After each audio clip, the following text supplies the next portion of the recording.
Morning. Troop E Commander Barry Chase is going to say a few words, and then he's going to pass the mics over to the other people up front. Major? Good morning.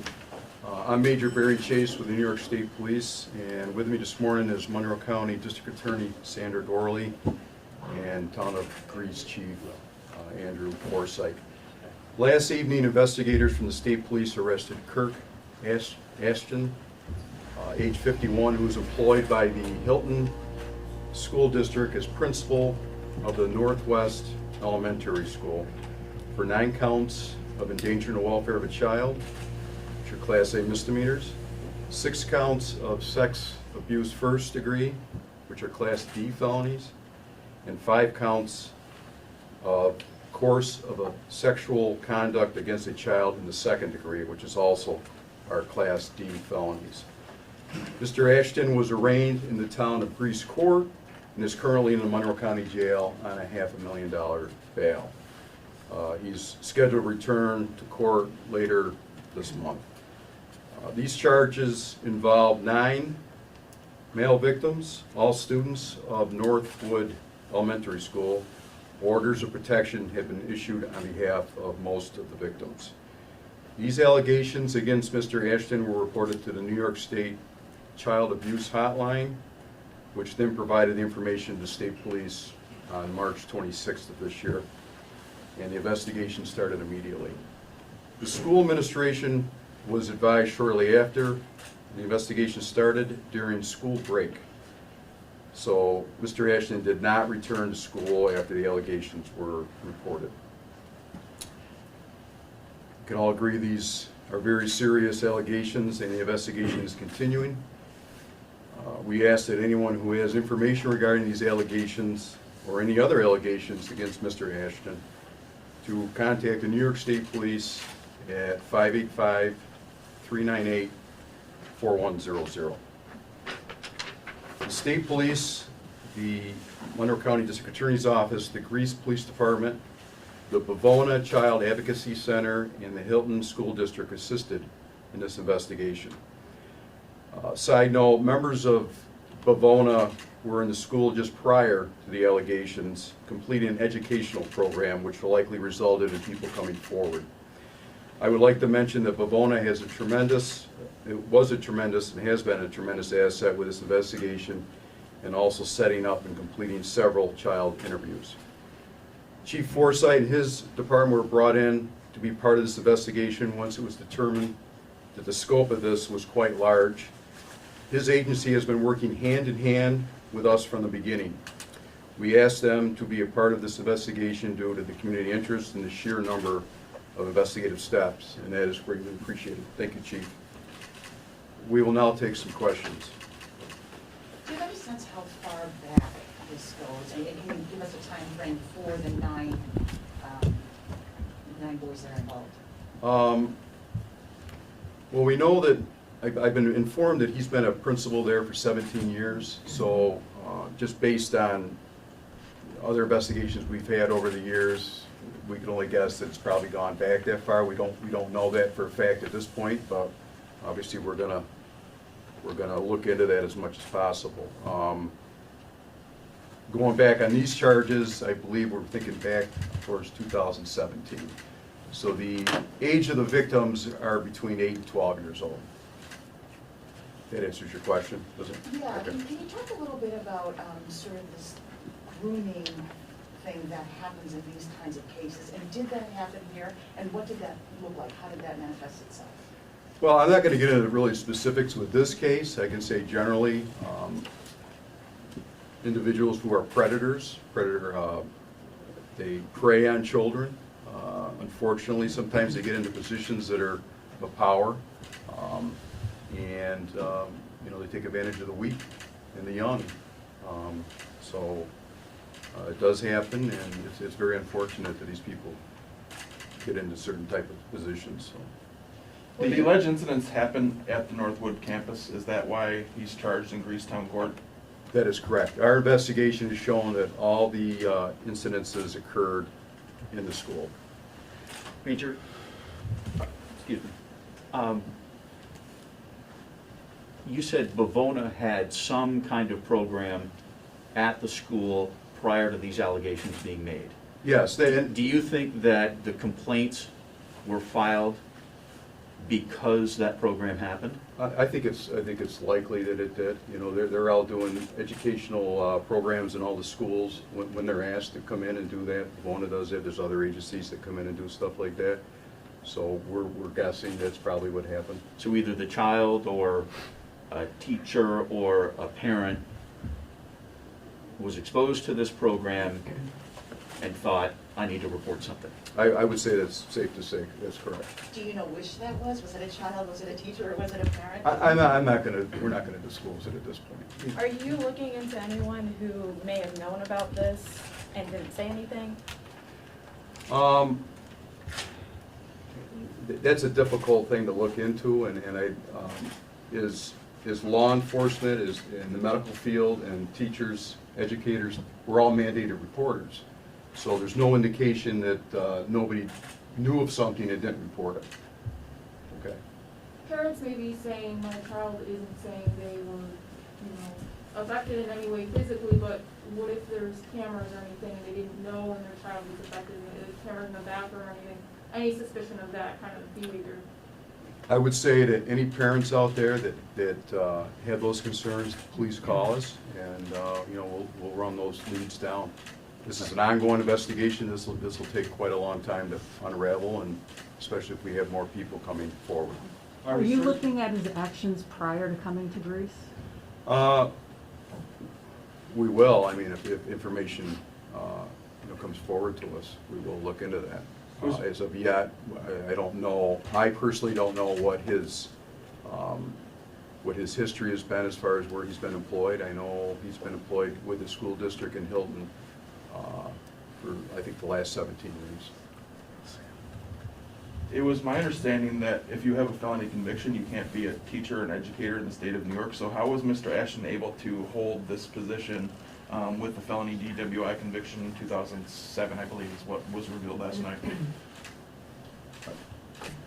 DA, do you want to say anything, or do you want to? It has been confirmed that he does have a conviction for felony DWI. I'm not sure. I think that question is better asked of the school district. Sandra, can you talk about the nature of these charges? And obviously, these are young victims who will have to come forward and possibly testify. Can you just talk a little bit about that? Sure. And, typically we all give the media the accusatories in this case, but because it deals with underage children, we're not giving the accusatories out.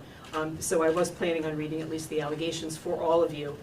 So as the major said, there are 6 counts of sexual abuse in the first degree, 5 counts, of course, of sexual conduct against a child in the second degree, and 9 counts of endangering the welfare of a child.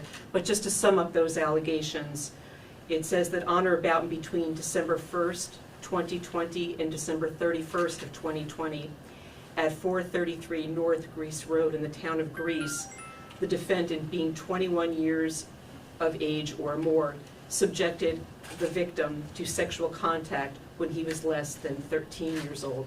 So that would be the essence of the allegations for the sexual abuse in the first degree. For the endangering the welfare of a child, the allegations are that on or about between January 1st of 2021 and March 26th of 2021, again at the location of 433 North Greece Road, the defendant knowingly acted in a manner likely to be injurious to the physical, mental, and moral welfare of the victims, who at that point were less than 17 years old.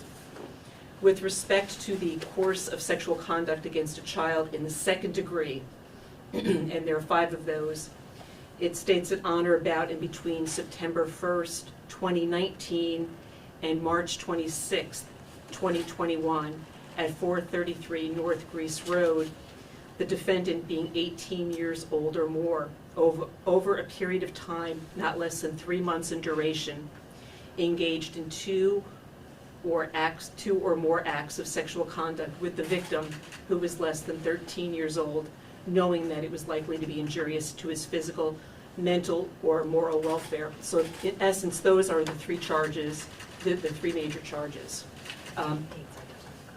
Right, the dates are different if you notice that.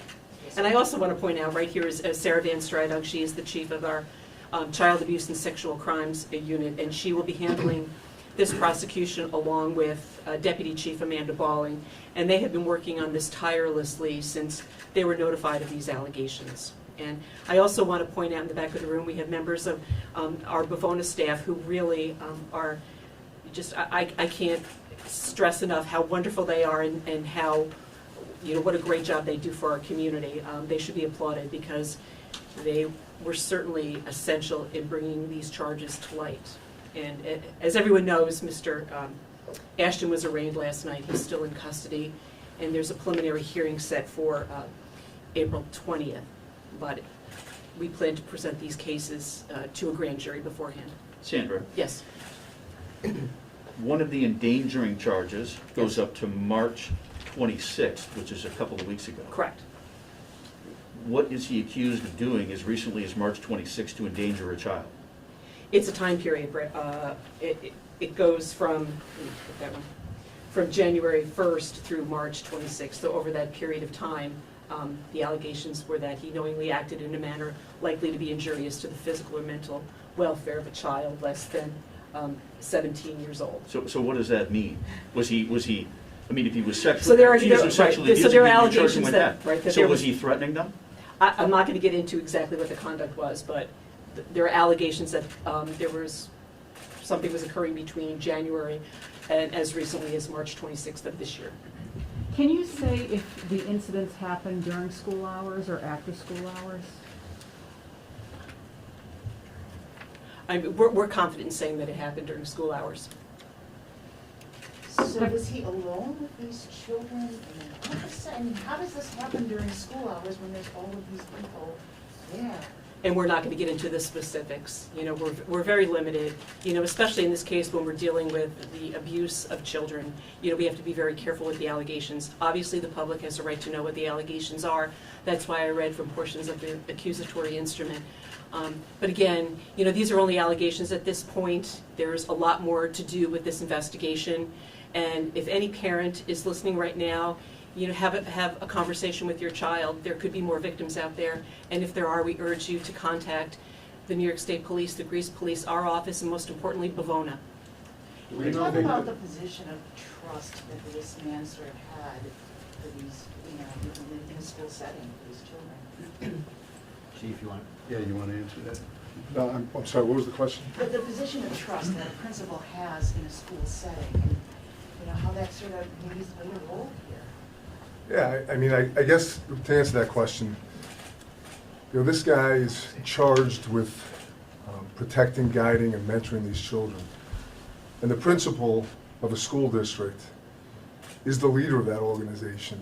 And for this guy to be in charge of these children, their welfare, their protection, we drop our kids off every day to this guy, and he does this, allegedly. It's the worst thing that could possibly happen in my mind. I just want to, if I can, I just want to say what I wanted to say real quick. Over the past few months, the town of Greece has experienced several significant crimes that have shaken our community. The worst of these have all involved children, and in this particular crime is almost unthinkable. Using his position of power and authority, this predator preyed on these little boys.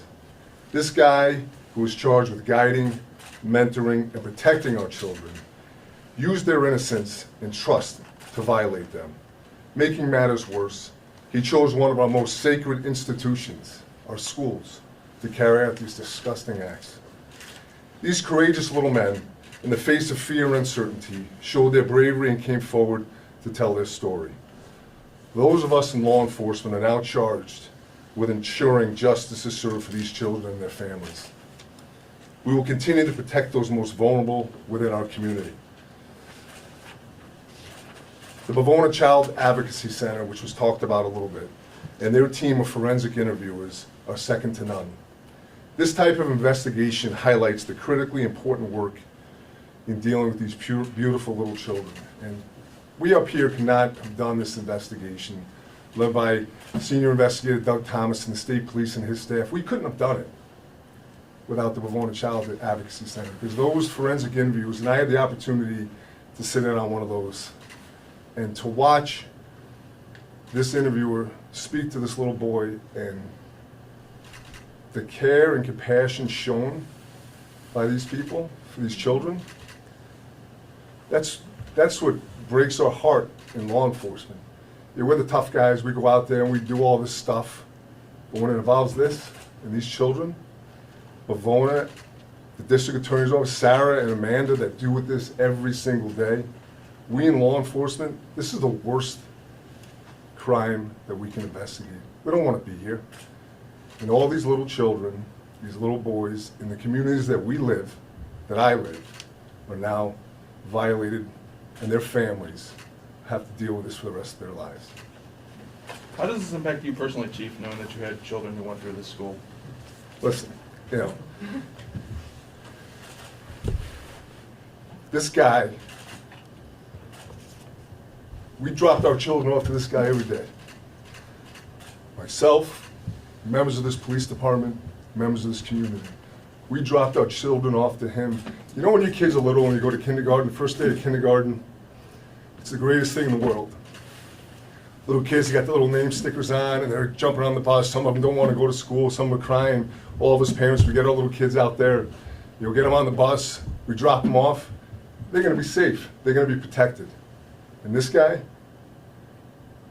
the worst ever. I have a question. There was a tip that came into the hotline.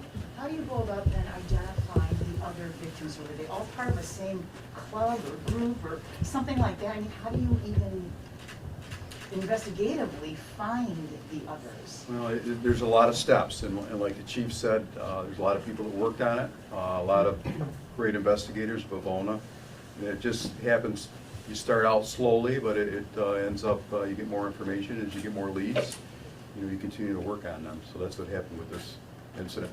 I want to thank everybody for coming. Can I say something? You sure can.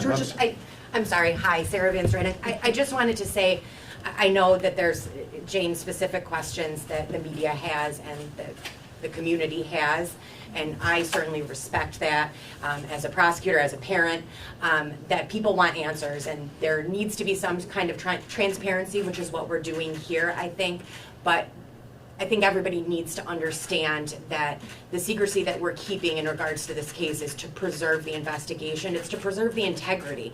I mean, I've been on social media. I've seen the comments. I've seen the rumors and speculation about what's going on. And all we know right now, and all that I think the community really needs to know, is that we have 9 victims that are named in these complaints and the potential for so many more. And so that's why we need to continue as law enforcement to keep kind of our cards close to the vest, because I don't want to impair the integrity of this investigation in any way for the victims that we currently have, for any potential victims that go forward, as well as for the defendant himself, because he deserves a just and fair investigation as well, which is what I think that everybody that's already been mentioned has done here, keeping the utmost of confidentiality for the families that are involved, which is extraordinarily important for them, and to try to quash any rumors that may be out there that inevitably just happen because of the nature of these charges and the ultimate publicity. I mean, all you guys are here. Are there any specific rumors you want to put an end to right now? No, I certainly don't want to put an end to any of the rumors. I think the information that I confidently say that the information that the public needs to know is coming from the people that are up here. These are the people with reliable information, and this is what you need to know. And I mean, I don't remember who it was, but somebody urged parents, it might have been the chief, to speak to their children in a non-leading, non-suggestive way. And this isn't just Hilton School District, this is everywhere. Because what we know about children who are sexually abused, 90% or more are sexually abused by someone they know, love, or trust. So we teach kids about stranger danger. We teach kids about how to be safe walking across the street. We need to, as a community, teach our kids what body safety is and what that means. Not once, not twice, but consistently, age appropriately. And I thank the partners at Bavona for doing that. I feel strongly that we would not be here right now if it were not for the educational program, and thanks to Aaron's Law, that Bavona and other programs are placing into these school districts. It is so important for parents. As the chief said, we drop our kids off at school, we expect them to be safe, but if they're not, they need to know when to come to you as a mom, as a dad, as an aunt, uncle, and tell you why they're not feeling safe, why they're not feeling comfortable. And you and everybody that's in this room that's a grown-up needs to be able to listen to those kids and, if appropriate, ask more questions and call if you have any concerns or any just questions. That's really what the message is here. And you know, Chief gets teary-eyed. I get on him for it, but I can't help but get there too, because it is a sacred institution. Because this is so big in the school district, are you guys gonna have Bavona go back out and counselors? Because I know, like, in my school, the kids all knew the principal, so I'm sure it's at every school. So there's gotta be some talk that you can help the kids and perhaps get more information. So, I mean, obviously, I work for Sandra, I don't work for Bavona. We work very closely with them. I will say that I think at this point, the priority of Bavona and the support they have there needs to be on the children that are in the school that are still coming forward and still wanting to have their voices heard.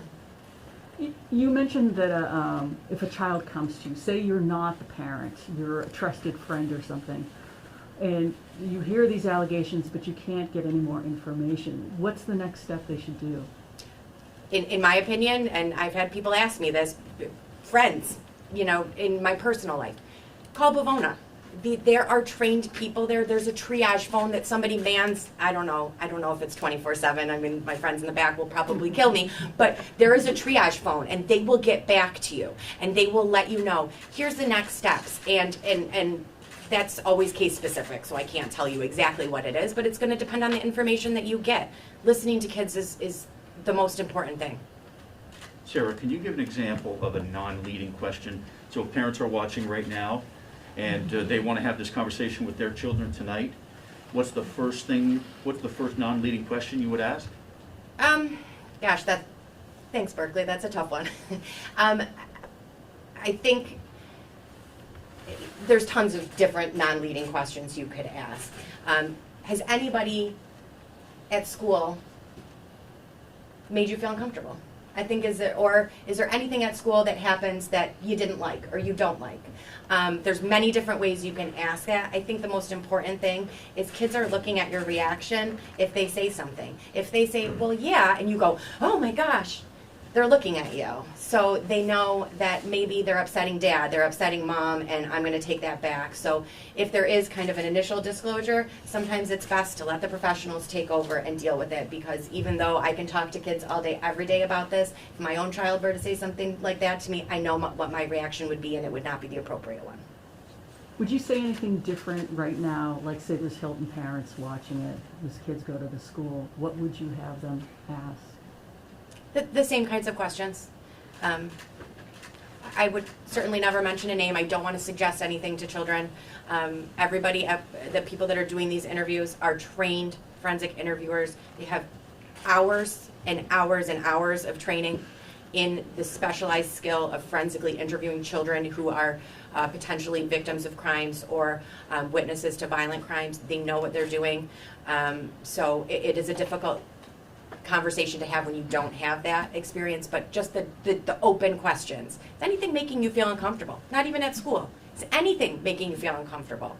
And even a body safety talk, completely unrelated, would be appropriate. Other parts on your body that aren't okay to touch. Let's talk about those. What are those? What about, like, I'm sure some of the kids might have heard about the principal. So what would you say to the parents to say to the kids? I feel like there's better people to do that than me. Well, thank you very much, everybody. Thank Really you. appreciate Thank it. you. Chief, do you plan to be on Monday? Having officers in the pool more than usual? No, he's not back. Okay. He's going to come back.